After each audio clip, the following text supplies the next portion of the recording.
नमस्कार दोस्तों। 12 अक्टूबर साल 1972 साउथ अमेरिका के यूरुग्वाई देश से एक छोटा सा चार्टर्ड हवाई जहाज टेक ऑफ करता है। यह हवाई जहाज जा रहा है चिली देश की राजधानी सांटियागो में और इसमें बैठे हैं कुछ हट्टे कट्टे रग्बी टीम के प्लेयर्स।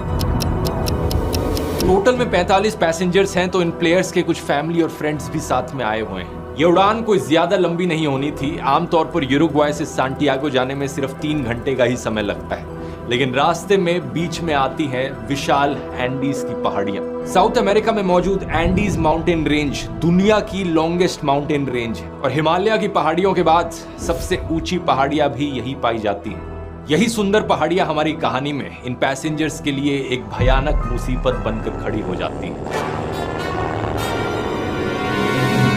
12 अक्टूबर के उस दिन पहाड़ियों में तूफान आता है, जिसकी वजह से प्लेन आगे नहीं जा पाता। पायलट्स डिसाइड करते हैं कि वो रास्ते में ही रुक जाएंगे और अगले दिन दोबारा से उड़ने की कोशिश करेंगे। अर्जेंटीना के मेंडोजा शहर में प्लेन को रात के लिए लैंड करा दिया जाता है। अगला दिन 13 अक्टूबर ये विमान दोबारा से टेक ऑफ करता है दोपहर के 2:18 पर। पायलट्स ने देखा था कि मौसम साफ हो गया है, तो अगले 1 घंटे तक सफर काफी सुहाना रहता है। 3:21 पायलट्स प्लेन को डिसेंड कराने लगते हैं। ये प्लेन सांटियागो के काफी करीब पहुंच रहा था, लेकिन अभी भी पहाड़ियों में ही था, क्योंकि इस शहर के बगल में बहुत ऊंची ऊंची पहाड़ियां हैं। नीचे उतरते समय अचानक से भयानक टर्बुलेंस देखने को मिलती है। प्लेन बहुत तेजी से ऊपर नीचे हिलने लगता है। इसी समय आसपास बहुत सारे बादल आ जाते हैं। चारों तरफ बादल ही बादल, कुछ दिखाई नहीं देता। अचानक से प्लेन में अलार्म्स बजने लगते हैं और वार्निंग लाइट्स भी चमकने लगती हैं। किसी को समझ में नहीं आता हो क्या रहा है। पैसेंजर सीट्स में बैठे कुछ रग्बी प्लेयर्स बड़े निडर हैं। वो मजाक बनाते हैं इस टर्बुलेंस का। इन्हीं जोक्स के बीच एक पैसेंजर खिड़की के बाहर देखता है, तो उसे दिखता है कि बादल धीरे धीरे हटने लग रहे हैं, लेकिन फिर दिखता है कि पहाड़ी बहुत नजदीक है।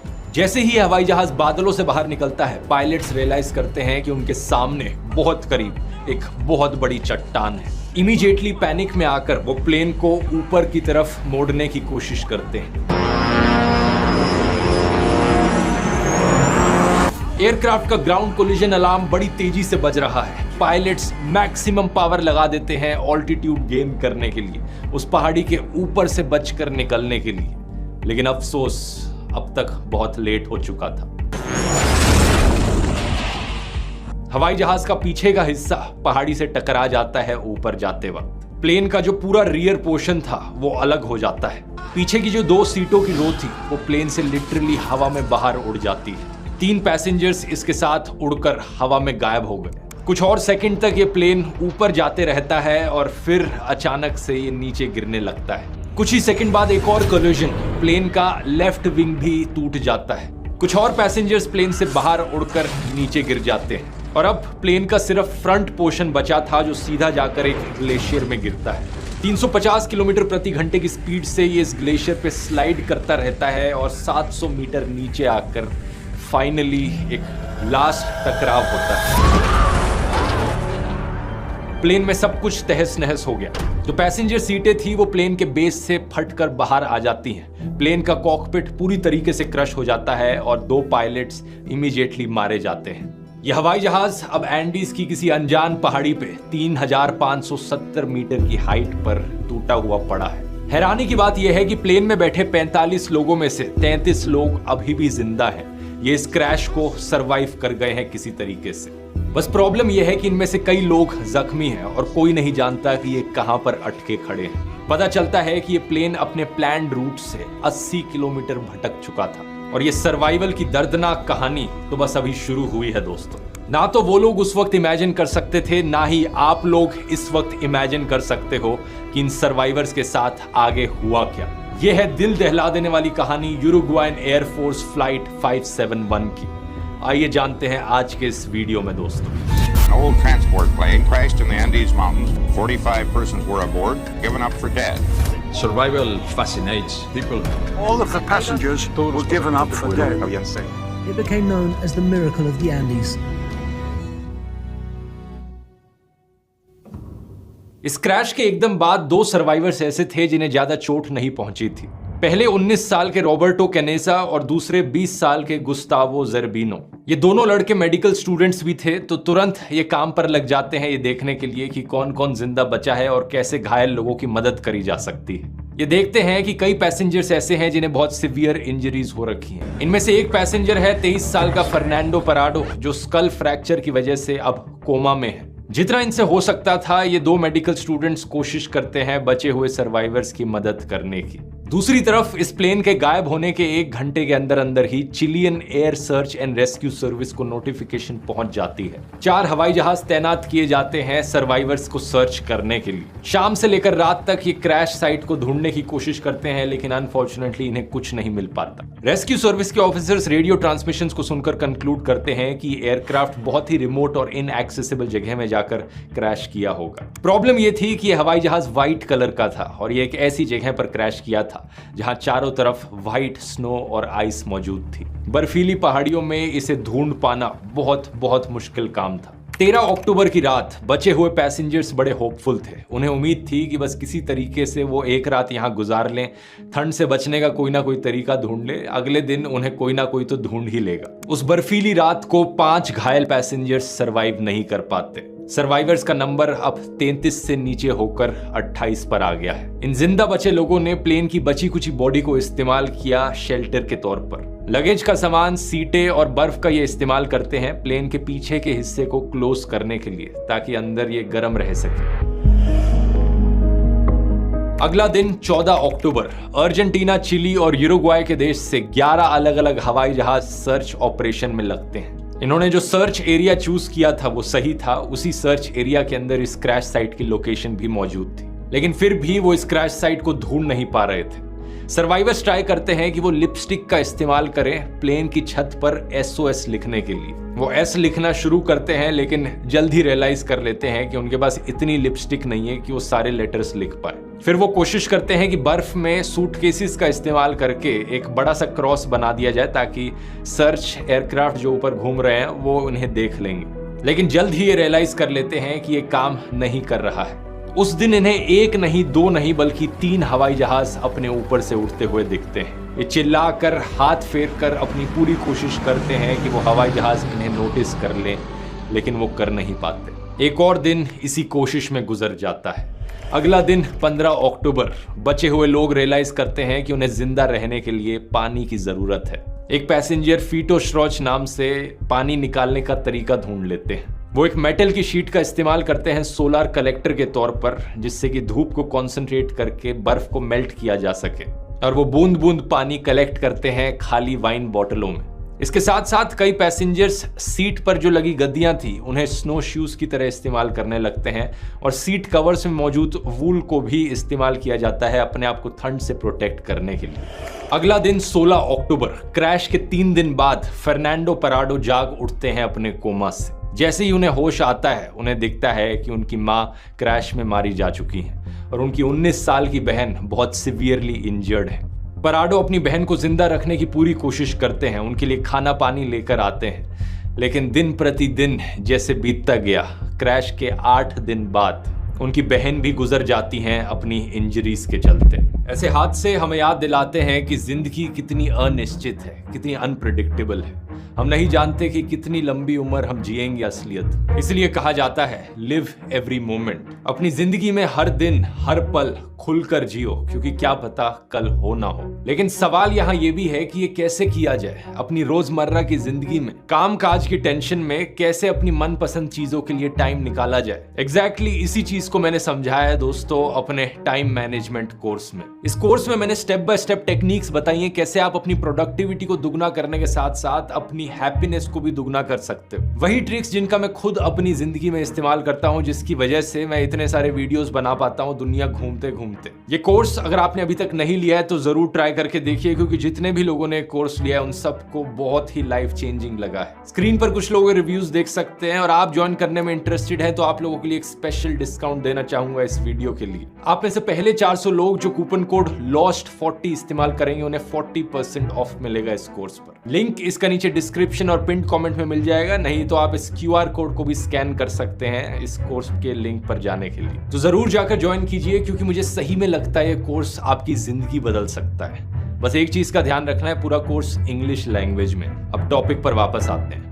इनमें से ज्यादातर पैसेंजर्स ऐसे लोग थे जो समुद्र के किनारे रहते थे। इससे पहले इन्होंने कभी बर्फ भी नहीं देखी थी, और अब अचानक से -30 डिग्री सेल्सियस की ठंड में इतने हाई ऑल्टीट्यूड पर बिना प्रॉपर खाना और पानी के ये यहाँ किसी तरीके से सरवाइव कर रहे थे। इन बुरी परिस्थितियों में एक और भी प्रॉब्लम थी, स्नो ब्लाइंडनेस की। जब सूरज की अल्ट्रावायलेट रेज पहाड़ियों पर मौजूद बर्फ और स्नो में रिफ्लेक्ट करती हैं तो उससे आपकी आंखें भी डैमेज हो सकती हैं। इसे स्नो ब्लाइंडनेस कहा जाता है। इन सर्वाइवर्स के पास टोटल में सिर्फ 3 पेयर्स थे सनग्लासेस के। 21 अक्टूबर क्रैश के 8 दिन बाद सर्च एंड रेस्क्यू टीम्स अपने हाथ खड़े कर देती हैं। उन्हें लगता है कि 8 दिन में किसी सर्वाइवर का कुछ अता पता नहीं मिला तो कोई फायदा नहीं अब इस सर्च ऑपरेशन को कंटिन्यू रखने का। बहुत कम चांस है कि इतने दिनों बाद कोई वैसे भी जिंदा बचा होगा। तो 142 आवर्स ऑफ सर्च ऑपरेशन के बाद ऑफिशियली इस सर्च ऑपरेशन को बंद कर दिया जाता है।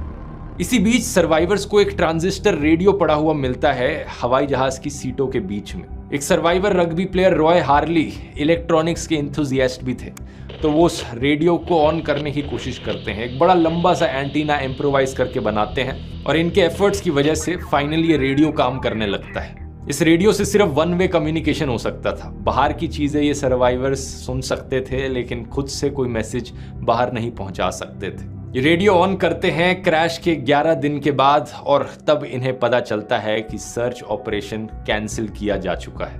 इन लोगों का दिल पूरी तरीके से बैठ जाता है। कुछ लोग रोने लगते हैं इस खबर को सुनने के बाद, कुछ लोग हाथ जोड़कर भगवान से प्रार्थना करने लगते हैं। Feeling that the world is alive and they consider you dead. Fernando पराडो इकलौते थे जो ज्यादा रिएक्ट नहीं किए इस खबर को सुनने के बाद, क्योंकि उनके मन में कुछ और ही प्लान बन रहा था। 11वें दिन तक सर्वाइवर्स को खाने की सख्त कमी महसूस होने लगी। इनके पास वैसे भी ज्यादा खाना था नहीं शुरू में, सिर्फ 8 चॉकलेट बार्स थे, एक टिन था मसल्स का, 3 छोटे जार्स थे जैम के, एक आलमंड्स का, एक बादाम का डब्बा था, कुछ डेट्स थी, कुछ कैंडीज, कुछ ड्राइड प्लम्स और वाइन की कुछ बोतलें। क्रैश के कुछ दिन बाद ही इन्होंने इस सारे खाने को राशन करना शुरू कर दिया था। हर दिन बहुत थोड़ा थोड़ा खाते थे। पराडो ने तो एक चॉकलेट कवर्ड मूंगफली को 3 दिन तक खाया, सिर्फ एक मूंगफली के दाने को। लेकिन इस हद तक राशनिंग करना भी काफी नहीं था, क्योंकि खाना अब बिल्कुल खत्म होने लगा था। 3800 मीटर की हाइट पर यहाँ कोई पेड़ पौधे नहीं थे, ना ही कोई जानवर थे जिन्हें मारकर खाया जा सके। 11वें दिन तक खाना पूरी तरीके से खत्म था, और कुछ लोगों ने प्लेन्स के कुछ पार्ट्स को खाने की कोशिश करी, जैसे कि सीटों के अंदर लगे कॉटन को और सीटों पर लगे लेदर को खाने की कोशिश करी, लेकिन इससे वो और बीमार ही पड़ गए। ऐसी सिचुएशन में जब भूखे मरने के अलावा और कोई ऑप्शन बचा नहीं था, तो इन सर्वाइवर्स ने कुछ ऐसा किया जिसे सुनकर आपके होश उड़ जाएंगे। इन्होंने डिसाइड किया कि जिंदा रहने के लिए अपने दोस्तों और परिवार के सदस्यों की मुर्दा बॉडीज को खाने के अलावा और कोई रास्ता नहीं है। ये फैसला लेना बिल्कुल भी आसान नहीं था, क्योंकि ज्यादातर लोग जो मारे गए थे इस क्रैश में वो दोस्त थे, क्लासमेट्स थे, फैमिली मेंबर्स थे या रिलेटिव्स थे। We have to eat, and the only proteins are the dead bodies of the people that were in this plane. ये आइडिया पहले कनेसा को आया तो उसी ने ही पहले ट्राई किया ये सब करने की। कुछ लोगों ने खाने की कोशिश करी, लेकिन उनसे बिल्कुल हजम नहीं हुआ। उन्होंने उस वक्त मना कर दिया, लेकिन 2 दिन जब और गुजरे, जब और कोई ऑप्शन ही नहीं दिखा, तो फाइनली उन्होंने भी इंसानों के मीट को अपना खाना बनाया। 29 अक्टूबर क्रैश के 16 दिन बाद सर्वाइवर्स के लिए ये फूड सोर्स भी बड़ी तेजी से घटते जा रहा था। इनके पास आगे कोई प्लान ऑफ एक्शन नहीं था, कोई नहीं जानता था कि आगे क्या किया जाए। हालात इससे बदतर हो नहीं सकते थे, लेकिन फिर उस रात एक बहुत बड़ी गरजती हुई आवाज उन्हें सुनाई देती है। पता चलता है कि अचानक से एक एवलांच आ गया है। भारी बर्फ पहाड़ी के ऊपर से इतनी तेजी से गिरती है कि इस प्लेन के टुकड़े में पूरी तरीके से बर्फ भर जाती है।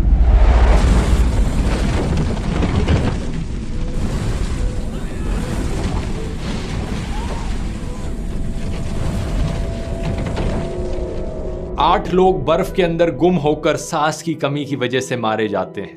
अब बचते हैं सिर्फ 19। Said, Roberto, you had it. You are going to die. That's it.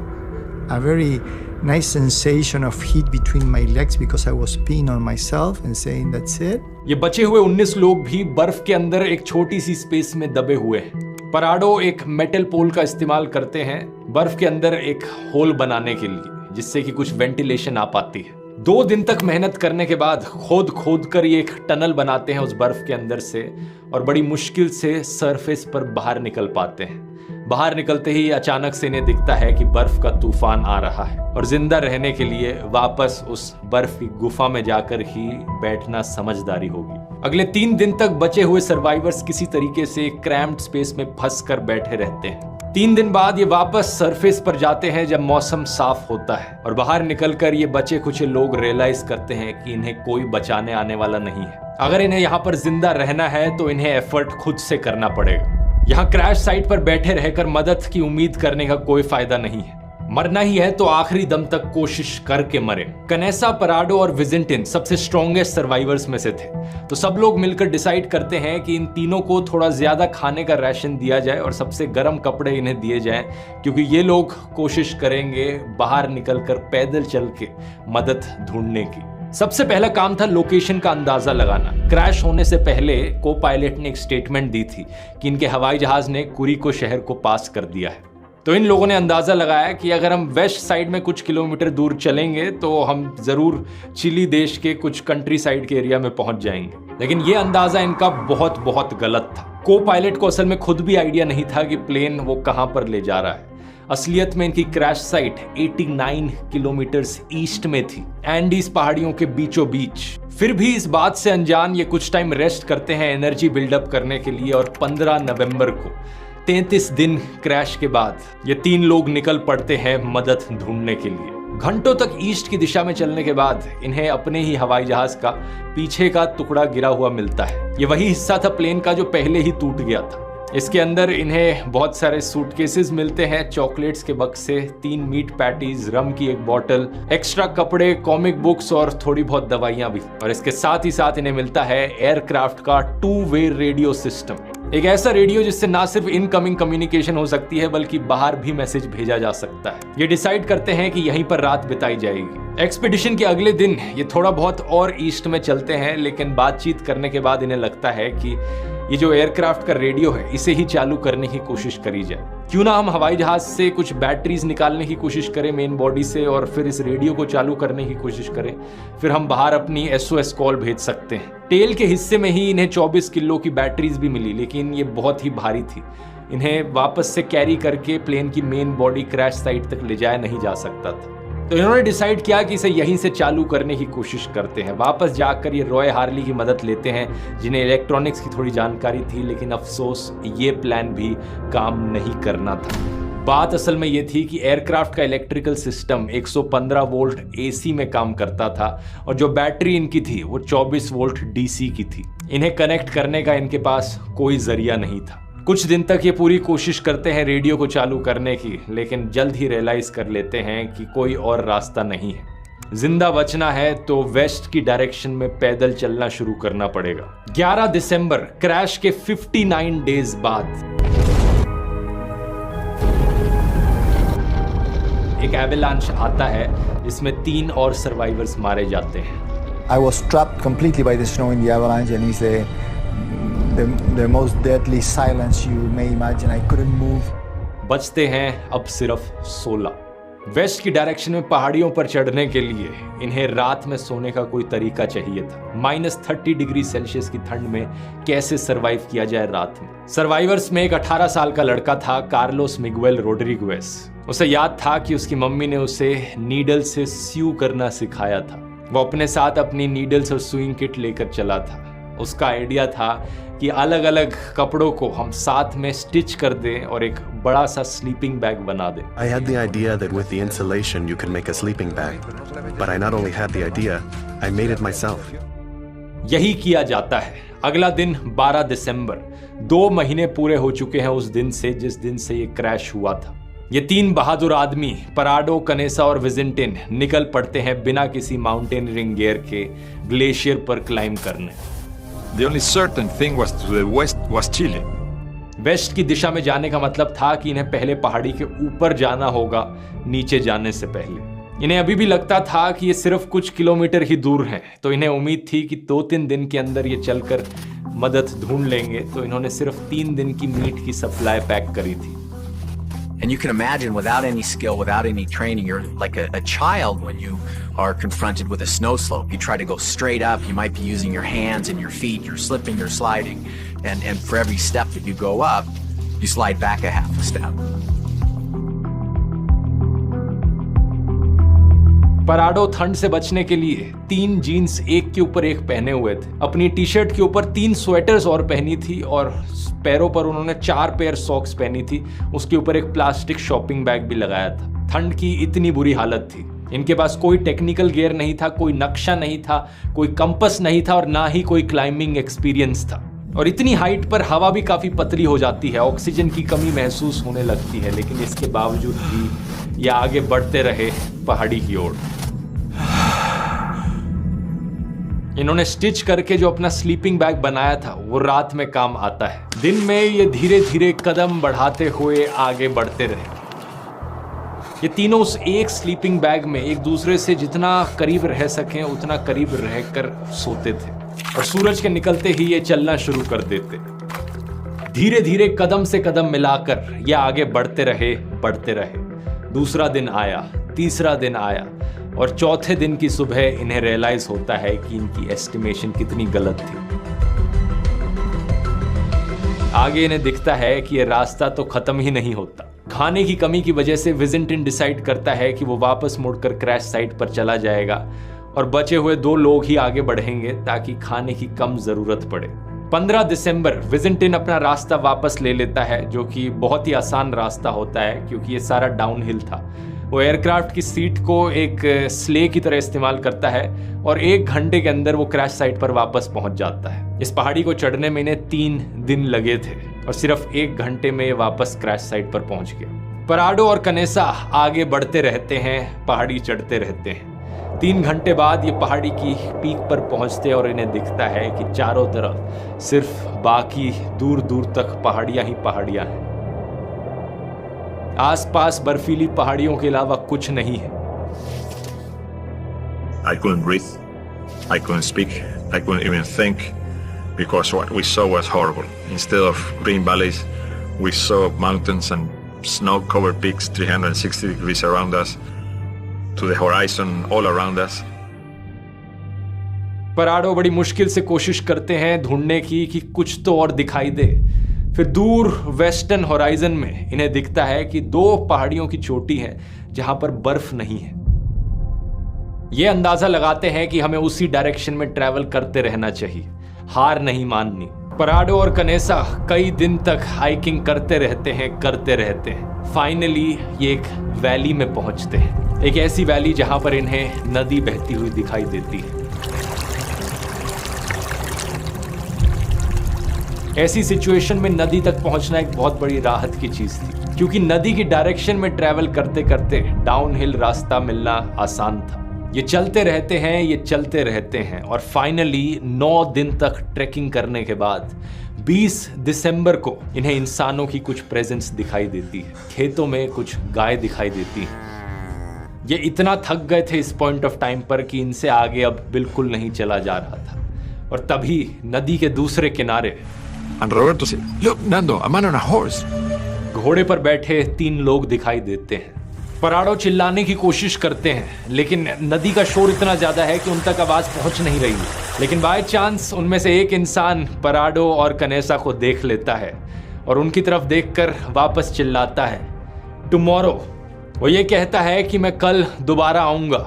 अगले दिन वो आदमी घोड़े पर बैठकर दोबारा आता है और इस बार अपने साथ कुछ पेपर और पेंसिल लेकर आता है। वो इस पेपर को पत्थर और पेंसिल के साथ अटैच करता है एक धागे के जरिए और नदी के दूसरे किनारे की ओर फेंकता है। पराडो को पहली बार मौका मिलता है अपना संदेश बाकी दुनिया तक पहुंचाने का। पराडो इस पेपर पर लिखते हैं स्पेनिश भाषा में, I come from a plane that fell in the mountains. मैं यूरुग्वाई से आया हूँ, हम 10 दिन से पैदल चल रहे हैं, मेरे घायल दोस्त प्लेन की क्रैश साइट पर मौजूद है। हमें जल्दी से मदद की जरूरत है, लेकिन हम नहीं जानते कैसे मदद मिलेगी। हमारे पास कोई खाना नहीं है, हम कमजोर हैं, हमारे पास चलने की भी हिम्मत नहीं बची। प्लीज हमें बचा लो, हम कहां पर हैं? दूसरी तरफ इस संदेश को रिसीव करने वाला आदमी एक चिली देश का किसान था, सर्गियो काटालान। वो इस नोट को पढ़ता है और उन्हें इशारों से समझाता है कि मैंने समझ लिया। अपने बाकी दोनों साथियों के साथ बात करने के बाद उसे पता चलता है कि हाँ, कुछ याद तो आ रहा है। कुछ 2 महीने पहले एक खबर में मैंने सुना था कि एक प्लेन क्रैश हुआ है। और जब इन साथियों को रियलाइजेशन होता है तो ये शॉक्ड रह जाते हैं। इन्हें यकीन नहीं होता कि 2 महीने पुराने प्लेन क्रैश से अभी भी कोई जिंदा बचा है। सर्गियो ब्रेड का टुकड़ा फेंकते हैं नदी के दूसरी ओर और अगले 10 घंटे तक लगातार ये घोड़े पर बैठकर वेस्ट की डायरेक्शन में दौड़ने लगते हैं। इंसानों के किसी भी गांव या बस्ती से ये इतने दूर थे अभी भी। फाइनली जब ये सबसे करीब के शहर में पहुंचते हैं तो ये खबर वहां के आर्मी कमांड को बताई जाती है, जो सांटियागो में मौजूद आर्मी के हेडक्वार्टर्स को कांटेक्ट करते हैं। इसी बीच ये किसान पराडो और कनेसा को घोड़े की मदद से लोस माइटेनेस शहर में लेकर आते हैं, जहां पर इन्हें फाइनली कुछ रेस्ट मिलता है। पता चलता है कि अपनी उम्मीद के बल पर पिछले 10 दिनों में ये 61 किलोमीटर पैदल चल के हाइक किए थे। कनेसा अपना आधा बॉडी वेट लूज कर चुके थे, सिर्फ 44 केजीज इनका वेट बचा था। जैसे ही इनकी कहानी के किस्से बाकी लोगों को पता चलते हैं, ये इंटरनेशनल खबर बन जाती है। ¿Cómo pudieron sobrevivir ustedes? ¿De qué se alimentaban? Bueno, Sobre el tema. no contestar. ये दिल दहला देने वाली कहानी सही मायनों में अनबिलीवेबल थी। चिली की एयरफोर्स 3 हेलीकॉप्टर्स भेजती है इमीडिएटली रेस्क्यू करने के लिए।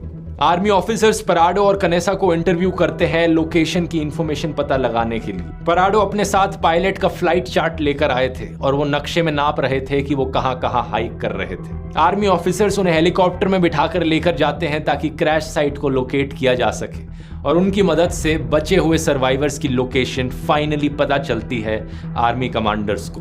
22 दिसंबर 1972, 70 दिन बाद क्रैश के 2 हेलीकॉप्टर्स सर्च एंड रेस्क्यू के फाइनली पहुंचते हैं बचे हुए सर्वाइवर्स के पास उनकी जान बचाने के लिए।